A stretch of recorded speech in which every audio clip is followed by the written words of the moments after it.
პასუხობ, რომ რა თქმა უნდა, ამჟამინდელი თუ მომავალში კანონი რომ იქნება მიღებული, ყველა მათ წინაშე უნდა იყოს თანასწორი და ეს თუ ასე არ არის, რა თქმა უნდა, ეს ცუდია.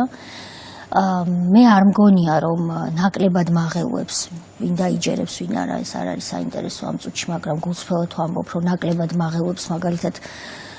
ქალი ჟურნალისტი შიმშილობს თუ არ შიმშილობს, ნამდვილად მაღელვებს და დიდი იმედი მაქვს, რომ ის ამას შეწყვეტს, იმიტომ რომ ერთია დღეს რომ გჯერა რომ სწორ საქმეს ემსახურები და ეს მისი უფლება მას ასე სჯეროდეს და იბრძოდეს იმისთვის რის ის ჯერა, მაგრამ მეორეა ის რომ ეს ყველაფერი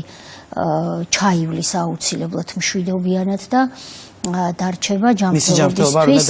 მიყენებული გამოუსწორებელი ზიანი. მე ეს მაწუხებს, ვინ დაიჯერებს, ვინ არა, მაგრამ ძალიან მაწუხებს. შესაბამისად, კანონის წინაშე ყველა თანასწორია და მე არ მგონია, რომ ვსაუბრობთ ერთი და იმავე შემთხვევებზე. ერთ მხარეს არის ვთქვათ, დაზიანებული, დასახიჩრებული პოლიციელი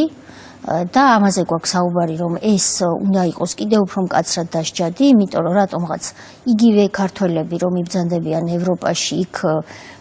მინდვრის თაგვებივით იქცევიან ევროპელი პოლიციელის წინაშე და ქართველ პოლიციელთან აქვთ დიდი გული. ეს რა თქმა უნდა დაუშვებელია, იმიტომ რომ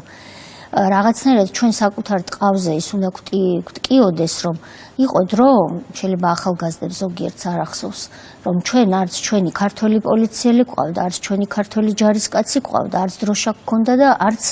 ის ატრიბუტი გქონდა, რაც გვაქცევს დღეს სახელმწიფოთ. ამიტომ ასეთ სიმბოლოებს მეტი პატივისცემა ჭირდება და მხოლოდ ევროპაში არ უნდა სცემდეს ხვის პოლიციელს და ძალოვანს პატივს.